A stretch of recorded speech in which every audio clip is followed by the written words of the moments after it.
O te whaatalo whaatu I lau mai mua tāpua I maila o atunu pele. Ai mua ona o sula ina le alofa ma le anga le leo le atua. Awa ana lese anoa lo na whaatasi mai I lana tausinga ma lana puipuinga. Ia tātou te lea ulia manuia mai fo I le neitu lao le fiafi. Ia e usi mai a lau sila ma lau mai moa. O se whaopoponga fo I le neo le tātou brokalama o le manuo. E auina atuai whaalinga tā ua. I le ngata fo I lea, o alo whaanga ma whaamanuianga o niaso fia ua whaamanatuina, po o niaso soifua. Ia o whea lava se tafa o le neila langi o lo e maua mai eia tātou whaasala launga, ma te tu ina atu le lima o le whaata alofa, ma le anganga whaaftai, I lo whaatasi mai. Tarafa lava and good evening American Samoa and welcome back to our Manual program, brought to you by KVZKTV, where we give you public and government notices, as well as business announcements, birthday greetings, and a whole lot more. And now, before we delve into the rest of our program for this evening, let's have a look what is coming up on tonight's news.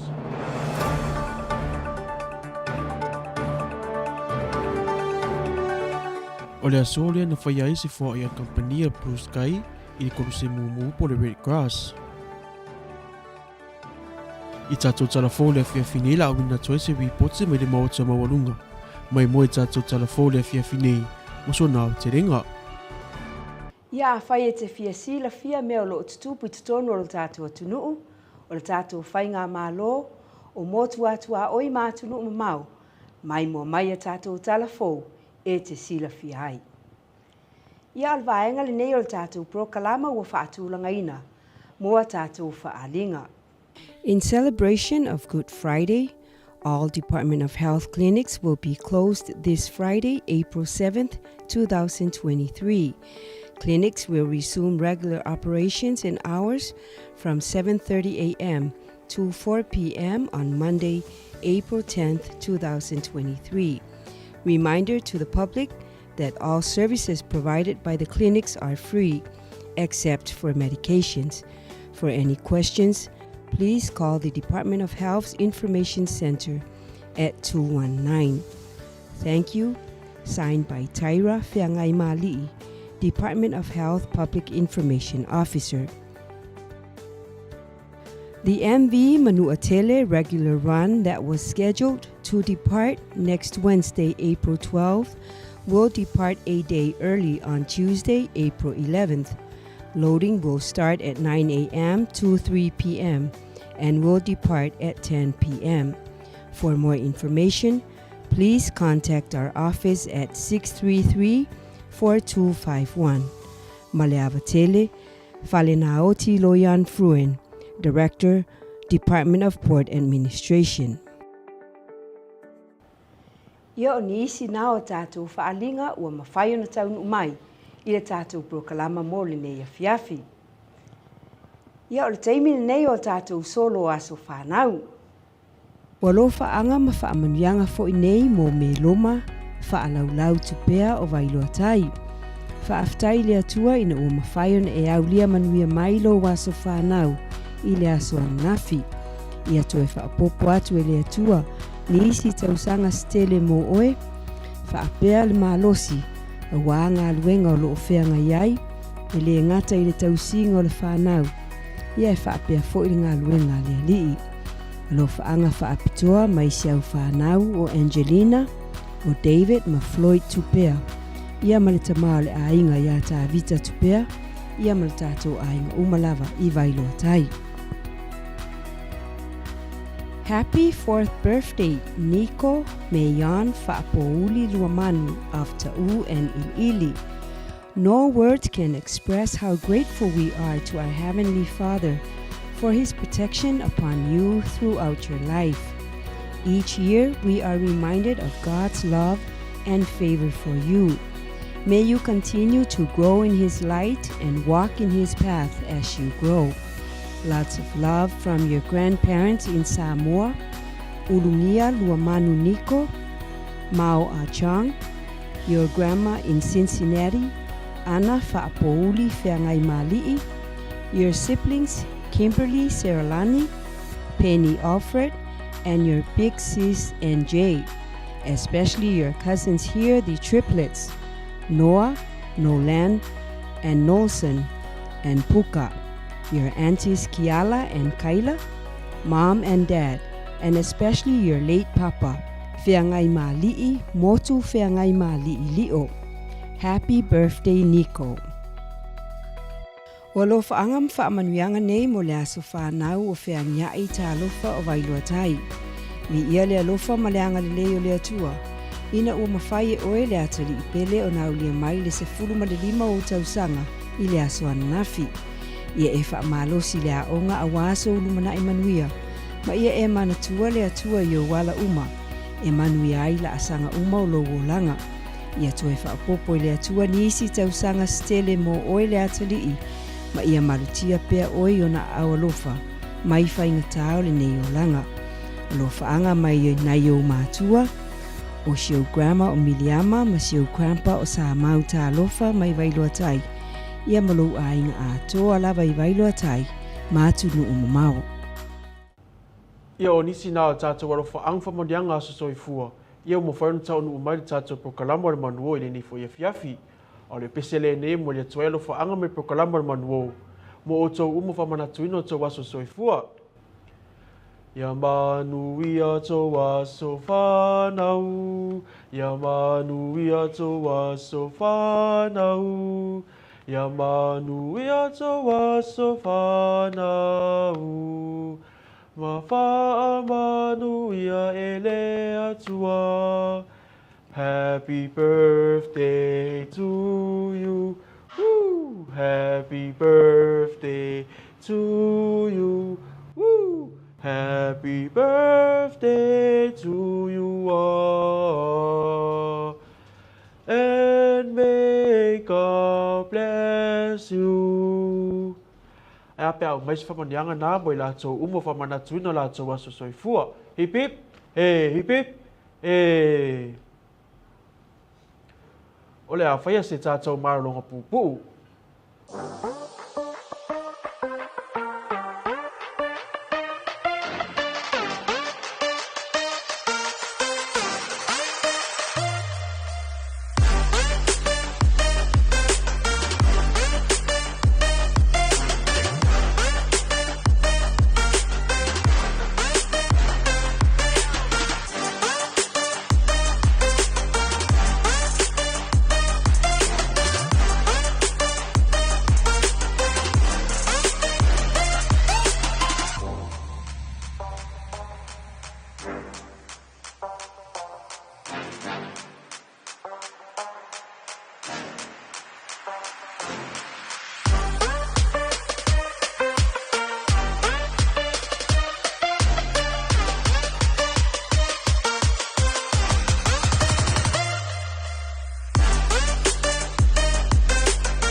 Ia o te soe whaatalo whaatu I lau mai mua mai tutuila mamanua. A o le vaenga lona lua le nei o le tātou prokalama o le manuo. Ia o le atu usao atuloa I le tuangane I a tautalaso I sa ako kuka. Ia o te whaatalo whaatu malu tātou atu nuu le nifo I vanga le fiafi. O le vanga lona lua le nei o tātou prokalama. Le nei o batou whaatasi atu fo imonisi o sui. Mai le official malo. Le o batou whaatasi atu ai ma le sunga ia liu la whaele mai le EPA. Ia ma le sunga ia tala I matai e lia Sara sua me le aspa. Ia langi mai lo sunga. Manoli, se po le sunga. Au. Ia avatuele ni ava ngoa e toe whaalomiloa e lua suafa I numan balo tātou atunumu. Ia ona so o eloi ma tātou fesiri e pole afo lau tū tonu a tātou tātanuanga I fwili nifu. Ia ngare fiafi. Ia whatalo whatu I lau sunga tala mese le whaafonga tāpua I o le tātou tonu I le neivaenga o le aso ia o ne sau no o liu la whaele o lo suia mai le tātou ofisa le ASEPA I lungo le tātou komiti whaafoe ia ua whaingoina o le IWCC o le Island Wide Cleanup Committee. Lor soi fua. Whaafatai. Ia lo sunga talai matai. Ia malo soi fua talo whaafoe ma whaatolo atu le whaafonga tāpuai ia me se foi le mai mo tāpuai le malu le atunu ia ele nei foi vaenga o le aso ia o le talai matai Elisa Rasua ia whaia o masui o le fionga le CEO ia Wallen Young ia o le taitai komiti o le IWCC ia po le komiti o le whaamama le whaamata ngofie ia o le tātou atunu ma o le avanoa ma le sunga ia liu ia whaasoa I fo nisi o fufuanga al komiti ia ai al tāpenanga whaamama ma le whaamata ngofie ai le ia o le tātou fua ia ma le whaaloalo whaafitai. Lo sunga liu la faele. Pe mo foi ona sa no le autu tonu tātou noanga. Lini fo yasu. Tai tala o le ala sa vali o le ma o mai ma le sunga ia tala matai ma le tātou prokalame. E bele toi po foi ma le whaafonga tāpua I o le tātou tonu. O lo tapena foi le whaamoe o loma le ia le taringa malo I le ngata I le ato sa moa. Tapena foi le sisinga foi whaamanatu ai ia le se lau lua se fulutoutou sanga o le tātou folau fo I lalo le fua o le malo meleki. Lea la o lo whaauauina pea le tātou prokalame le nei po o le tāpenanga le o le malo e leo se mea fautala o le mea ualewa. O le mea ualewa sa amata mai le no fo inga o le tofa le toto ia lolo molinga. Ia o lea ua whapeona tau awina mai le fionga ia le manu ia malwhainga malo. O aso fo reile muli o masina uma e whaatautai e le tātou tāpenanga. Ma le whaamama, ma le whaamata ngofi o le tātou whainga malo. Mo foi ona vaina I sone te tasi. O le matawhai o ia o le malo, ma le aunga o au te foi o le polo kalame. Ia ina ia tau unai le malo le atonu. E tātou te launga sua whaatasi. Ia whai mea whaatasi, manuti mea whaatasi. I le whaamoe whaamama le tātou tonu, ia ma whaamata ngofie, e leo se mea whaula pe ono whai atu. Ia alai ona ma saba le wale mai ma le sunga ia sua. Ia ono le whaalau I loa le tātou tonu, ia ono lo loma foi, ia le whaamoe o le taringa malo, o le tātou whainga malo. O le whaamoe o le tātou IWCC, tawana whaamanatu I le mamalu o matanga luenga o le malo. E fionga I whaatonu, maso I whaatonu e le ngata I lea, le malu ta iulu fo I o le tātou malo, le tāpenanga o lo tātou alo ai mo le vai aso fau, soporo se fua ma le ola si o tātou tano, I le aso se fulu o aperila po le aso mafua o le vai aso fau, ia nā peo no tau tangtanga I mai ai, I le whaatulanga ina o le schedule a toa lava, ia o le tātou whaamoe e pe ona e o le aso sefulu a perila e tātou te nuti mea whaatasi ai whaatino le tātou clean up le ngata I leo le purification o le whaamama ma le whaamata ngofie o lona winga I le ngata e piki le lapis e le ngata fo I le tuto se la au fili se pou whaamata ngofie ia ta whaala whaamata ngofie se o tātou tonu ia watu aini tala le leipe ato e taliu malo I o la tufanua. O le aso sfur maltasi, ia o le taunu mai leo tātou malo wharangia. Le aso sfur lua ngai le sfur tolu, ia mata I whaataltal noanga le tātou malo e pio nei le ato o Samoa. Whaanga solo ala I o polo kalame whaata oto le tātou komiti al fua o te leto e au talatalaina le tūlanga. E le manatu o te oto le whatalainga toto. Ia e sao no fo I ma whatalai ia tūlanga. O le aso sfur malfitu. Ia o le aso lea I whaamanatoe le tātou fua, ma o le aso sfuru iwa o le masina lava le nei. Ia I le whaamoe ia o le ato e tapena o mai lunga le tātou lauliu, ma le tātou te wila. Ia ma whaamama I fo I le tātou o tonu. Ia pia a whaapea wa au lia atu le soifuma le ola si o tātou tonu. I lea fo I aso, pia mai le tātou sisi ngā fua. Tangtanga I msisi mai fo I la nisi o mtanga luenga le malo. Ia I tātou sone wa uma na tofa. Wa no fosile fia lava le mtanga luenga tala ma whaafonga tāpua I o le tātou tonu. E ono lava I a sone patino lava o le tātou malo. mai le whaamalulu atu i le atonu. E le whaitau au whai ai le mga ala i le atonu mai ai si sae o i sifo. O na o se pito a wala ia po nei o i le malo si le tātou malo ma le wha moe ia e una i fo i le malo le atonu. Le ana pe o tau sila mai e ono i o tātou mata ngā luenga o lo o ta tau la mua polo tai mua ia tātou sone. Mata ngā luenga o soi fua malo o lo ina o le mata ngā luenga le nei o le EPA le sone lona lua o le sone lona tolo o lo i le TOC po le ofisa o whata wa inga mātinae o le sone lona whalo i le tātou ofisa o le wā matua ma le ngata i fale o le lona lima ia o lo tai mua i le ofisa o le sunga ia sua le tātou pulenga o le tise ma swavai o le sone lona ono ia o lo i le tātou ofisa po le mata ngā luenga o ngā luenga lau tele po le TPW o le sone mua ia o lo i lalo le tātou Department of Health sila mai i le tūlanga o lo o patino i foi ia le tausinga o le tātou DOH ia mai lava i le tātou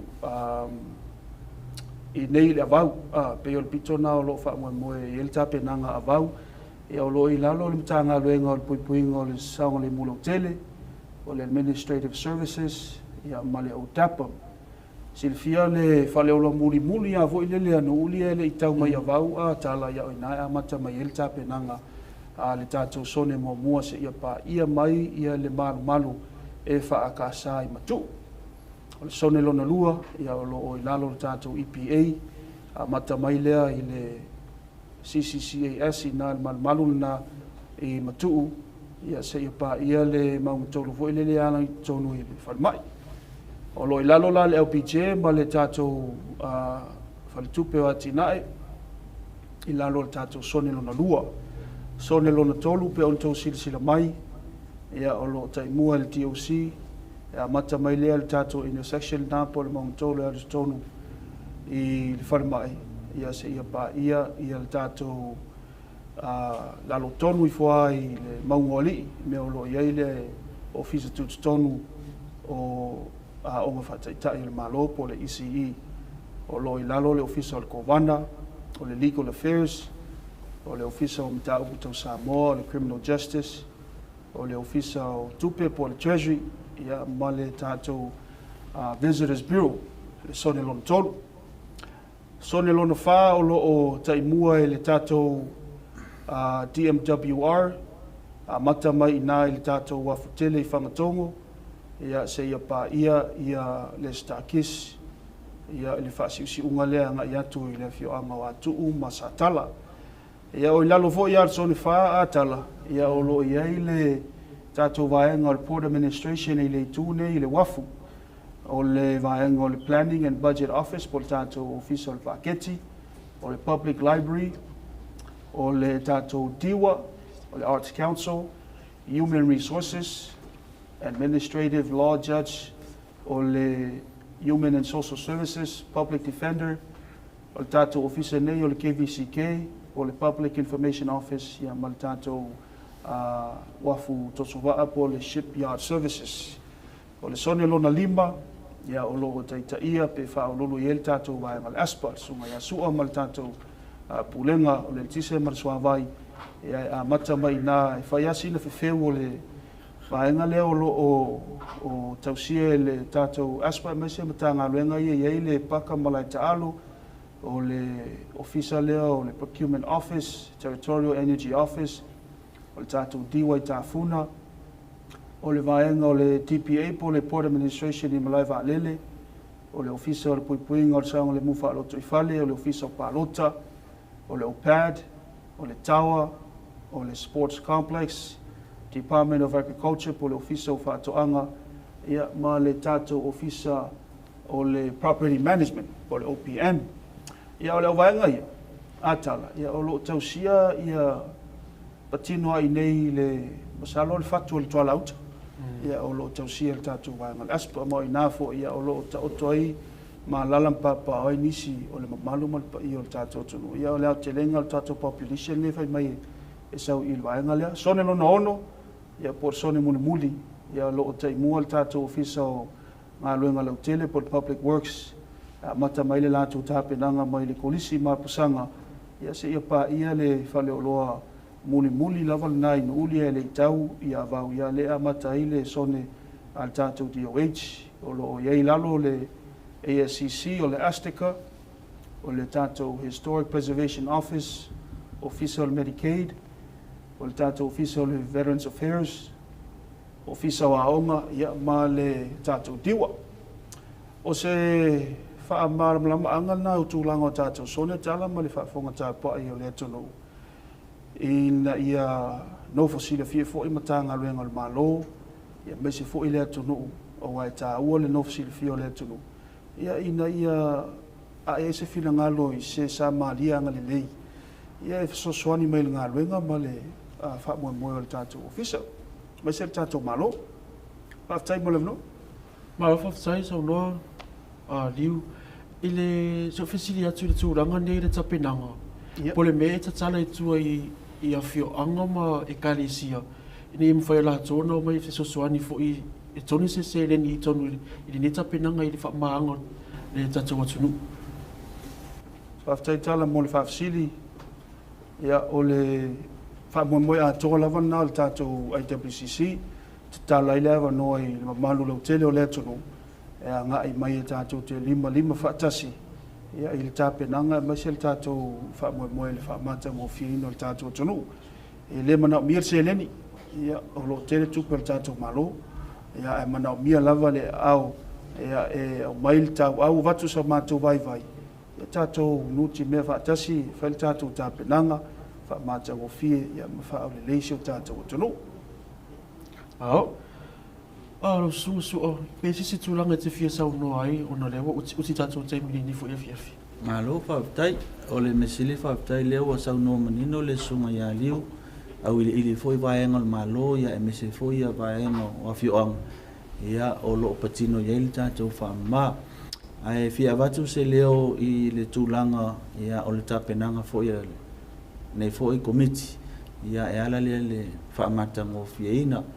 Ia o le fufuanga le wa iai ia ua umana ta oto le tūlanga o le a fili lau niu uma ia se tūlou whaafonga le atunu ia powila ia e ama le ono futu ia whapea foi mana i te wila ia o le a whapea nana teu wai tūlanga ia o powila ia e amata mai lava le sone mua se pa ia lava le sone ono ia o le a vaia le atunu ia tūlanga foi o powila o le a fili.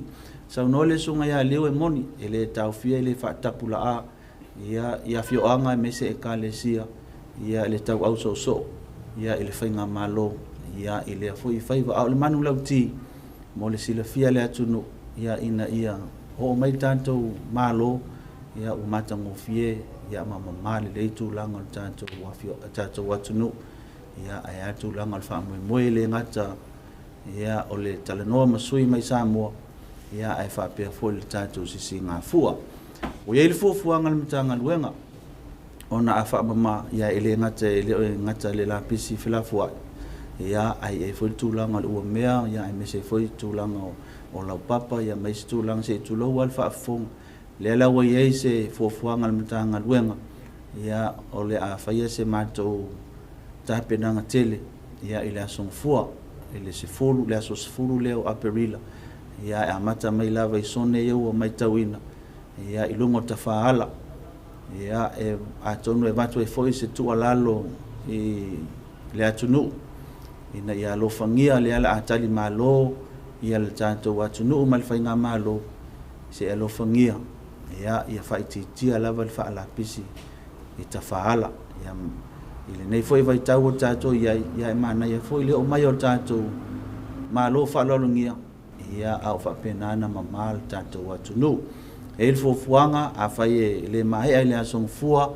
ia ona toi tamwhaile e toi au talu ma polili le aso lua ia ai le i whatau nuina le tātou fuafuanga le tātou Samoa Talk o le asfareile ia i le vai aso lava le tas ia o le ato e tilo ia e toi touch up ia i tūlanga le lapis ia mise lava awala i o le a sota iai ma fe mlanga ia i tūlanga ia o tātou malo whaalolungia o le anganga ia le matanga luenga so swani fo i mo le whaama ia e mese le whaamata ngofia ina ia o seo tātou atunu ia e mese le moto fia fianga ia peo le tala no atu na tala tu sai foi ma le whaapsiri ia waro whaftai lo sunga sua ia lo sunga liu pe sisi tūranga te fisau noi le o le nganga whaftai lo sunga tala ma le whaafonga tāpua i mai o le tātou atunu ia o le nganga peo le sao no atu le sunga ia sua ia i se papui pui e tūlanga e kāresia ma fioanga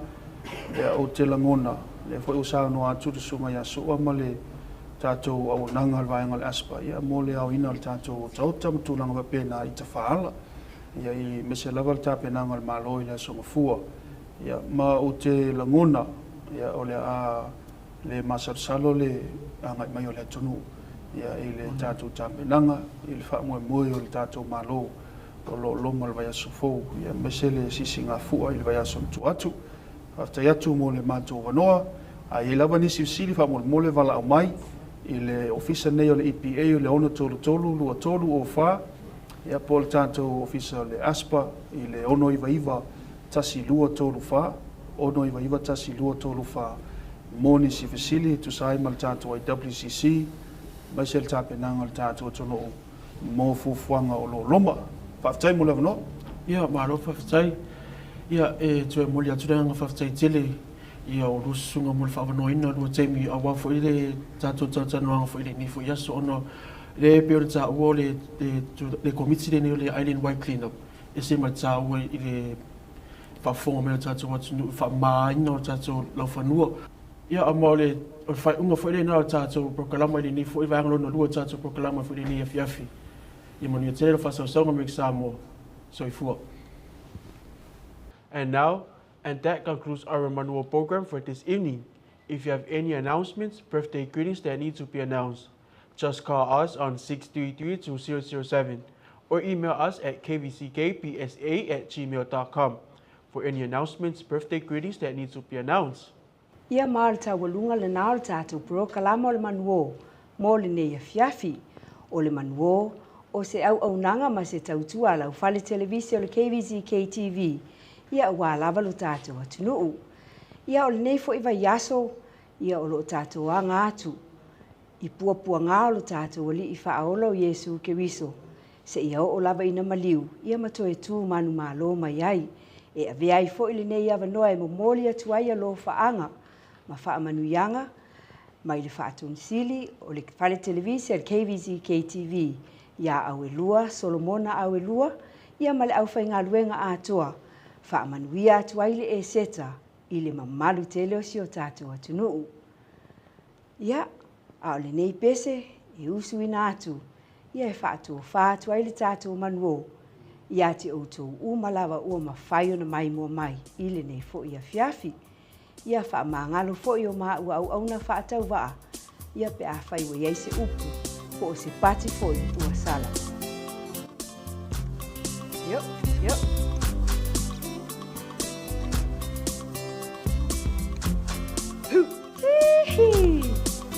Yep.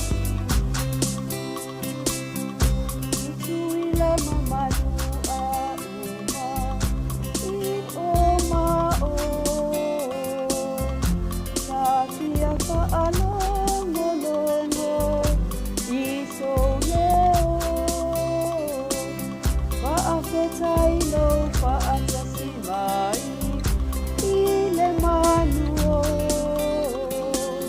Talo sia wafa amalieina Lo finangalo Iha Tutuila mamanu ase itula imai Tato si ile fa apetai Ilo tato tupusili lo tato matai Lona lofa ua manuiai Ole koro kalama ua whaai uina tofa whaasoi kuaina. Ia manu teleina lau whaasausaunga lo ua tunu pele. Manuia fo I malo longa o le neiva yaso. O la auto au au na o sua sayonara tu pea lau moli. O aua tautalaso i sa ako kuka. Tō whā soifua.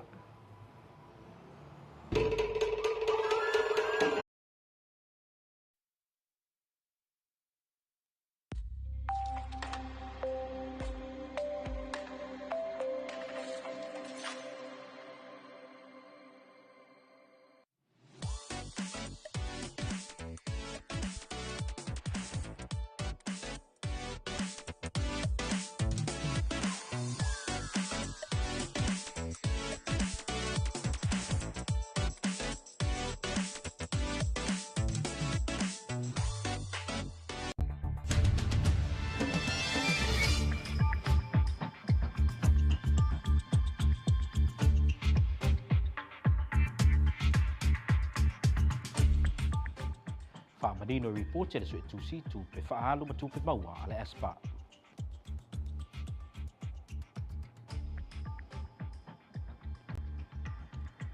Tala noina nisi o lui tā ulo whengai ma le company o le Starkeys ti te teimi nei.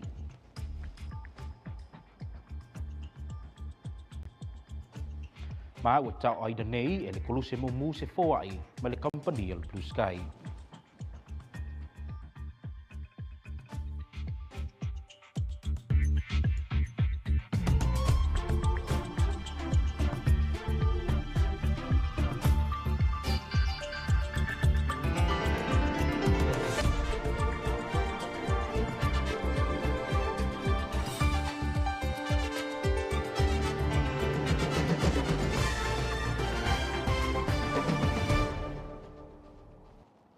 O te whaatala whātu i se whaupupongo tala me lau KVZK, tu sa watu ma le tātou ofisa ni whakatongo. E to moatu de nea fiafi i tau sanga whaale tupe e lua watuana i atu. Na si ti ai leo whai o aseta le pulengo le espa i le sfuma le whātesi ma le 3 miliona mo se te marua whenua tasi pa le lua whenua lua. Talo falava and thanks for joining us on KVZK News. In the last 2 financial years, the American Samoa Bar Authority's total assets increased by 14.3 million for September 2021 and 2022. This is outlined in the latest independent audit conducted by Mars Adams, released last month. Here is more. I le ripoti le sui tusia li mas fulfitu i tu launa tu inatu i le komiti whaafoe o le espa o lo ta ua i le si tiu tu pe maua le espa i tu tonu le atunu i le se fulu malaiva tesi ma le 5 miliona mai le tuksanga o mawai. O na o le si tia o le tau o le ele tise ma fua mai le si tia o le tau o le suau i le e whata alama le tasi sene i le kalone pe a whatusa tusa i le lua ta la tau le se fulu valu i le kalone i le tausanga whaare tupe lua whenua tasi. Tupe whaalu de swa o le espa na si tia le sfumalaiva tesi malaiva miliona po o le fitu persene o se si tanga te le ona o le si tanga o le tau o le swau o lo tau e le reporti a le suitusi. O tupe whaalu o le espa i tu tonu o le atunu ui le tausanga wha le tupe luafe lua i le au fia i le swau na wha ititia i le tasi tesi ma le 5 miliona tala i le tausanga wha le tupe luafe lua tasi. O le nei wha ititinga na mafua o no le wha ititinga o tupe whaalu penisione ma le taulau tele ma le pulenga. I le ngata i lea o lo o tau e le reporti le si tia o le au whainga o aseta i le suma le wha tesi ma le 3 miliona i le tausanga wha le tupe luafe lua. E mafua le tulanga. Ono le siiti o le whale ngosia i oloa e se fulu te simaleono miliona ma le siiti o aseta e le whaatapula aina i le taiminei e tolu te simaleono miliona. O tupe maua a ole i wha mea lofa tupe wha vae whase lau whase furuafe i le tukusanga wha le tupe luafe lua. Wha tusa i le toe wha i loa mai o le tukusanga wha le tupe luafe tasi le e tolu se lau i vasu tolu wafe tupe maua mama. E tusai ma le reporti le autu e tusi.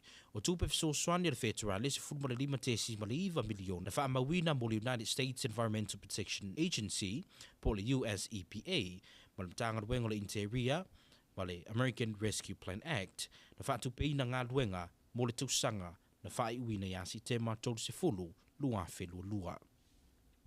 In a 57-page audit report addressed to the ESPA board, states that ESPA's total local operating revenues increased by 19.5 million from the previous year, mainly due to increase in the fuel surcharge in the electric rates caused by higher fuel prices, which averaged $4.01 per gallon, in comparison of averaged $2.38 per gallon in fiscal year 2021.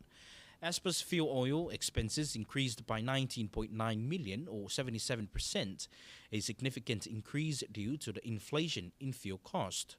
The audit report says the Aspa's overall local operating expenses in fiscal year 2022, excluding fuel oil expenses, decreased by $1.4 million over fiscal year 2021. This decrease was attributed mainly to the decrease in pension expense and the general and administrative cost. Furthermore, the report states that total assets increased by $14.3 million in fiscal year 2022. This is primarily due to the increase of the utility plans of $10.6 million, an increase of unrestricted current assets of $3.6 million. Net income before capital grants was $440,000 in fiscal year 2022, compared to the restated fiscal year 2021 $395,000 net income.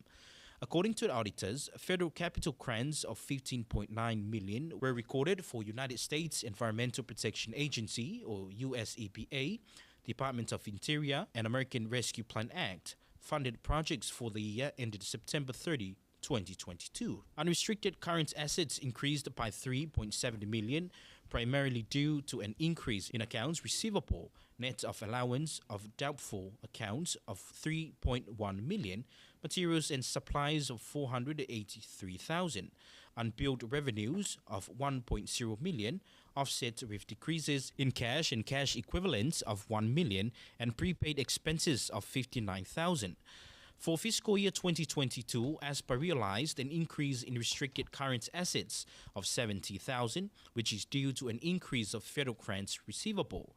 The utility plant continued to be the largest asset and accounted for 83% of total assets and deferred outflow of resources. These capital assets are used to provide services to our customers and are not available for future spending, nor used to liquidate any liabilities. The current ratio increased from 3.52 in fiscal year 2021 to 4.75 in fiscal year 2022.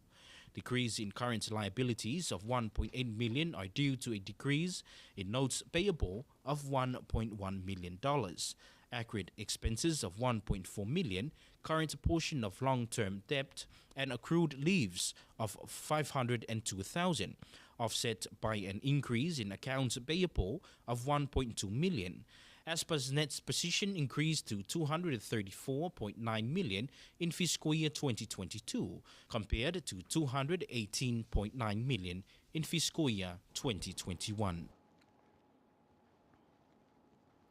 Oleh asora nafi lian fei loa ya ile president of company ole Starkist male fionga le governor sili ya le manu pale poi sia le ngamaunga ina ia fa awa wina pe si fainga pa anga le malo mal company le Starkist matala no inai ni sio awala ina ia nga ye pe lu mata mu fainga le company na ta le president le Starkist le mafu anga le na ta puni ai le company mo le dua vayaso ono le tau fa le ya oni sio vai ngola na au nanga. Ina nei lava fono tanga na whailoai e le manu i le president of the company le tusi le na tu ina tu le president of the United States ya Joe Biden ma whailoai ya fiango America Samoa e ala i le polo inga na tu ina mai i le National Marine Sanctuary ono le Pacific Remote Islands areas. Na ta ua fo ia le policy le Starkist ua si tia le tau le tuna ua si fo i le tau le energia po le energy ma ua lui tau inai fo i ma whaamari nai mana o ngā tangata whaatau mo tau maula lalo. E se fulu wafe tā la ma le tolu se lau pusa wau na tu ina tu i le kovana sili o se foa i le company mo le whaamuimoe Amerika Samoa le sisi ngā fua. The president and CEO of Starkist, Chai Ang met with Governor Lemanu Balipoi Sialangabaunga yesterday and elaborated on building a continuous partnership with the American Samoa government to identify solutions to help Starkist Samoa's ongoing success. The CEO said that visiting American Samoa is important. Seeing the progress firsthand helps him seek out options to resolve ongoing and new challenges for the plant. Starkist Samoa had to shut down operations for 2 weeks to allow for structural related upgrades. He expressed concerns about the National Marine Sanctuary around the Pacific remote islands areas initiated by President Joe Biden. The huge expansion of the national momentum will be detrimental to American Samoa's economy, especially Starkey's Samoa, but it will benefit China's fishing fleet. Governor Lemanu informed the CEO of a letter to President Biden discussing the American Samoa government's position and its awareness of the effects of climate change. In the letter, Governor Lemanu voiced concerns that the executive order will lead to the losses of the tuna industry in American Samoa and almost 5,000 jobs. Congresswoman Amata raised the same concerns with President Biden's administration in a letter dated March 27, 2023. The Starkey CEO also noted the price of tuna has increased, energy costs have also gone up, and it is challenging to meet the customers' demand for low prices. The governor's chief of staff, Lua Tuimavave Tawapailopola, has been tasked to identify options and solutions to alleviate the increasing in pricing. At the conclusion of the meeting, CEO presented a check of $10,000 and 300 cases of wahoo to Governor Lemanu Palapuisialenga Maunga as Starkey's Samoa's donation for American Samoa's Flag Day festivities. O le ua whailo mai le konsulo Samoa i nei Amerika Samoa ia Fata Brian Kayo. E whapea o le ua whaamautu mai le au malanga mai Samoa tutotasi mo le fono Samoa e lua le ato Samoa le o le atau nu mai i le vai asofou. O le au malanga le nei o lo taita ia mai e le tamaita i pāle mi o Samoa ia fieme na mi mata afa e awa iai manisi o le kapineta e au fiai le sunga ia olo fiti vai le atinu u wen so yalo Mulipola ana Rosa ale Mulio ma valasi tafitu sele. O le masino o ke topo le tausanga na te nei le ana talanoi nai i Samoa e lua. Nisi o vai ngata ua mo le anga i luma o tau mo whai ngā tunu e lua. Samoa's Council General Fata Brian Kayo has confirmed that a delegation of 21 members led by Prime Minister Fieme Naomi Mataafa will arrive next week. There are 9 chief executive officers included in the delegation. Other ministers include Minister of Works, Transport and Infrastructure, Olufiti Va'ai, Minister of Public Enterprises, Latinu Wayne So'yalo, Minister of Finance, Mulipola Anarosa Ale Mulio, and Health Minister, Balasi Tafitu Sirisile. The last ATO Samoa meeting was held in Samoa last October, where the two governments endorsed a memorandum of agreement which covered a variety of issues ranging from climate change, trade, departure tax targeting only passengers traveling to American Samoa, border protections, immigration matters, and inter-islands games, among other things. The meeting agreed on the importance of promoting trade between Samoa and American Samoa, focusing on strengthening exports and manufacturing between the two countries, and to support the diversification of local economies. The two governments acknowledged the importance of tourism in the development of both Samoas, in particular as part of COVID-19 recovery efforts. The meeting recognized the significance of human capital development, specifically for both countries through capacity building and professional development initiatives. Ele whamanatu inai o le silautupusaga talu na whaavae le koluse mumu i nei Amerika Samoa. O loo sirisila i le koluse mumu i le ausia o se vai ngā tupe e pēr ma le silau a whetala. Ina ia whesosoan iai i ainga uma i le atunu. O le whaatonu silo le company o le Blue Sky a Justin Tuiasosopo. Na whai masui o le company e whao atu se lātou fōai e lima whetala. O le taitai whono le koluse mumu ia vaitoa Hans Langildi ma le sisunga ia poe mangeo na whai masui o le koluse mumu e tau au ina le nei fōai mai le company o le Blue Sky. E se saunoanga le sisunga ia poe mangeo na ia tā wai e whapea e loo toe mamau ai au sia lea o le whai numera o le sia leni o loo sirisila iai le koluse mumu. Whai alo leo e whai masui o le taitai whaolioli a le tātou koluse mumu i Amerika Samoa. Le afio mai ko manasili ya le manu le timauna ya pea le laulau a fono ya ai me se foi tangata nu o le tatou malo o le atu o lo fo mai lo latou taimi e tau tuai ke tatou ku se mu e fa o tuai ya nangona fia ai me se lava le anana whaafetai le nei aso o whai e le li I tātou te mawhitai. Ia ona se fōa I tele fō I watu ina mai e le company a le Blue Sky Communications.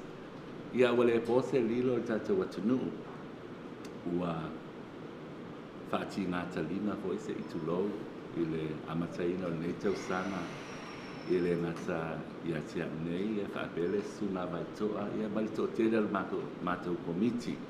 Le taimi sa amataina ni tau whainga awala wa sa ini ngā se le ni. Mō le whamanatuina o se lau tausanga o le tautua a le tātou kuruse bumu I tono Amerika Samoa. Ia ele o se mea la ititi a tātou mawhauwhau iai. Ia o le tātou company I a waono se fulu tausanga. Lono winga wha se fulu tausanga o le kuruse bumu ia a whatua tau no mai le company I tono Amerika Samoa. Ia o whaisina umi a tau wasiasi atu fo ili tātou whale o kuruse bumu I tāwhuna. Ona tau wa aia ila I o se ngai luenga mawa e sa tu whatasia e whana wa onga mai tātou wa onga I tāwhuna. Le aonga mawanunga mai tāwhuna. O lo whape nao na au ili ai ia le fisosoani sa tu ina mai e kuruse bumu mai le tausanga e awhi wa se lau luas futolu se io o mai lava I le nei tausanga. I le saunoanga le whaatono le Blue Sky na ia tā wai e whapea e se male tā ua le official kuruse mumu I tutono le territory. A wā e tele lo lātu sau I ainga uma I tutono Amerika Samoa. Ai mai se lava pe aho o le taimi o whalavilavi whaade natura. Blue Sky Communications donated 5,000 to the Red Cross today. This year marks 100 years since the establishment of the Red Cross chapter in the territory. Justin Tuyasosopo made a donation on behalf of the company, citing the important role that the Red Cross plays in times of need. When Poe and Vaitoa came to our office with the celebration of the centennial, 100 years is a big deal. We as a company have only been around for a fraction of that time. I've only lived a fraction of that time. But the work that Poe and Vaitoa and all of the Red Cross board and staff, they're doing it for free. They're volunteer work. When they came up with the idea to raise $100,000 to celebrate the significant milestone, in my head that was, 100,000 is a lot of money. And so far with the efforts with the community, it seems like it's actually not that impossible. And so we wanted to be part of this effort. One of the proposal or the idea was they've identified 20 companies, and these 20 companies to donate 5,000. In my head, that made sense. And so one of the companies identified was Blue Sky. I've noticed around the donation announcements around the community, there has been some companies who donated less than 5,000, some who donated more than 10,000, and some who donated in kind, like shirts or spots on the radio or their time. Any help is definitely appreciated, I'm sure. And this effort is not of one individual, it's the effort of the community. And so here at Blue Sky, if the community already is aware, we have always been a big contributor to community events, to community projects, and Red Cross efforts is no different. Leo la tātou alo tina malolonga pupu nei vai ngola fiafia to te mai o na whapuwina tu leo tala lo KVZK. Let's take a short break, plenty more coming up, so stay with us. Governor Lemanu declares child abuse prevention for the month of April.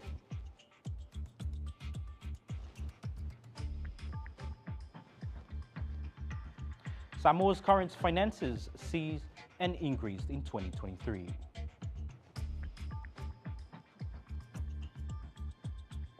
And the Fijian parliament has voted to kill a draconian media law in Suva.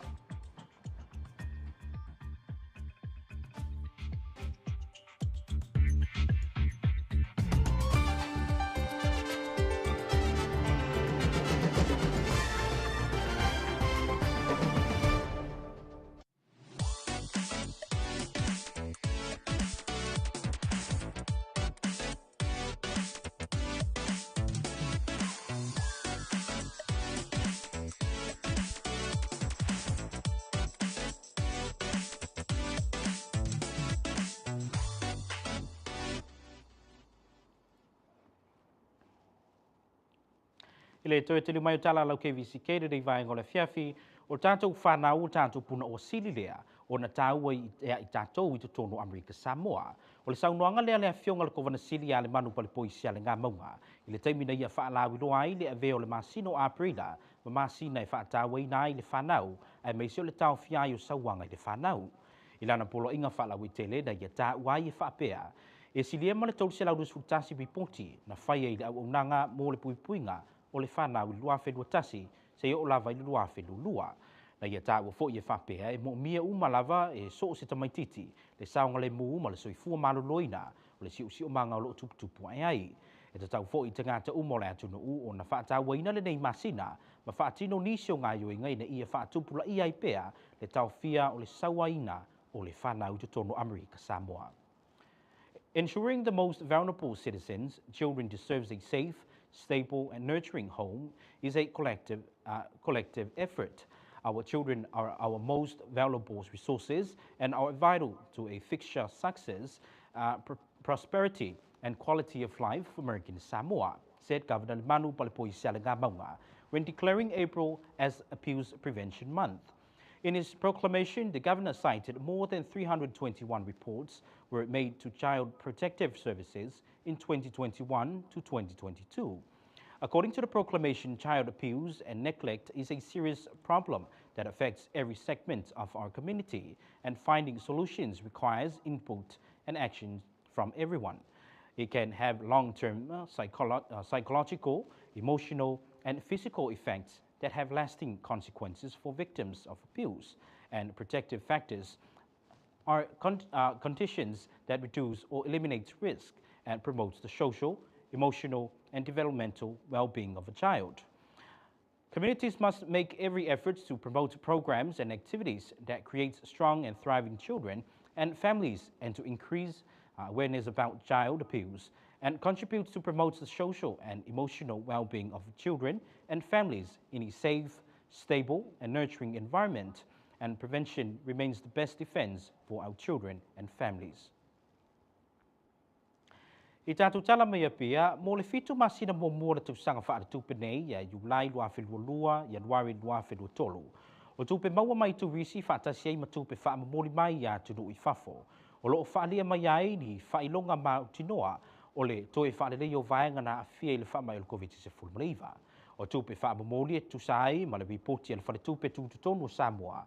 Na tu inatu ia matis fumara tolu lua whenua tolu, mo le fitu masina na sitia i le 2.5% i le 5.3 biliona tālā, pea whaatusa i le 4.4 biliona tālā, mo le vaitaimi lava e tasi mai le tusanga whale tupe taluai.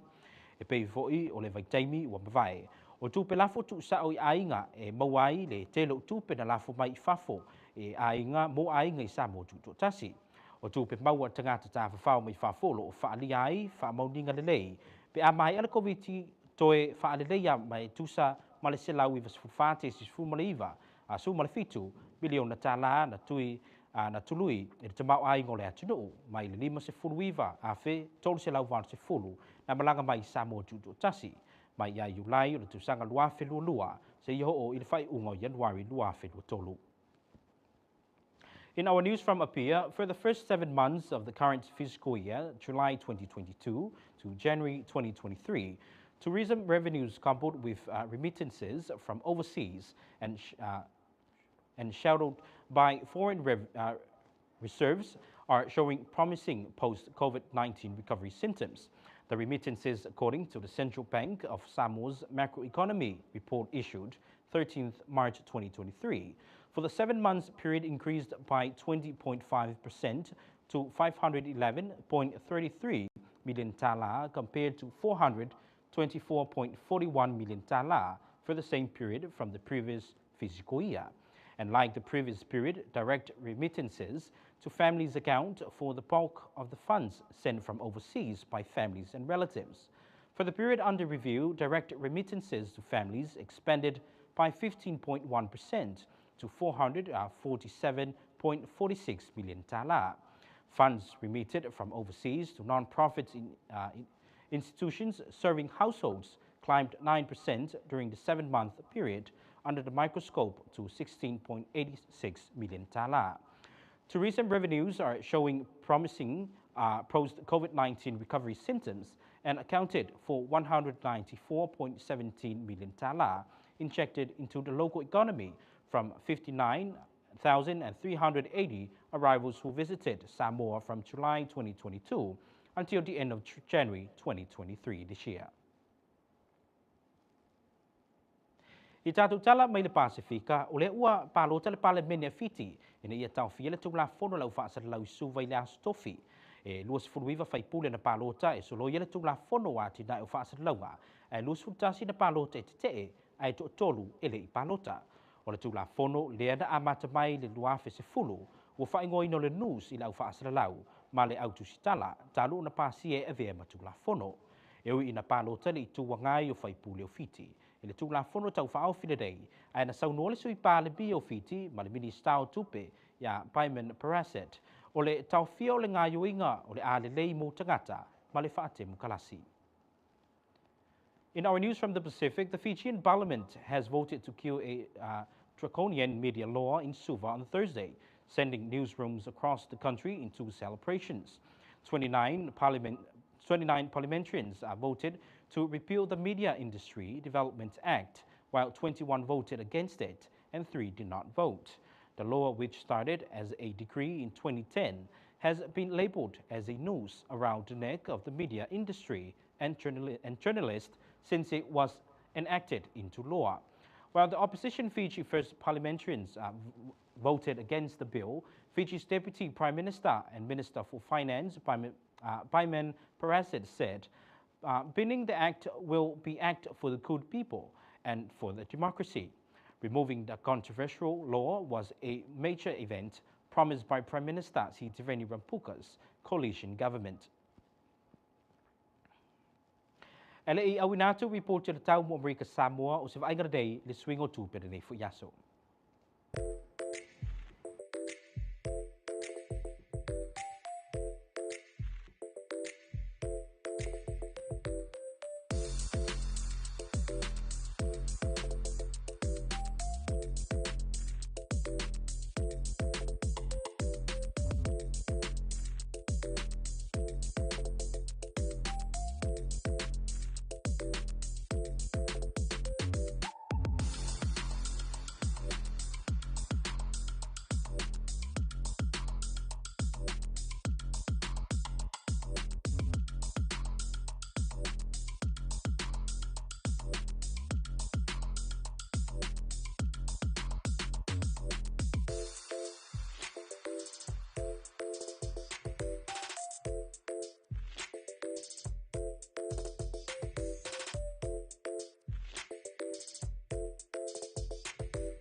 O se mai loa lau mai moa is a report to the tau mo America Samoa I the nei vai ngō leaso.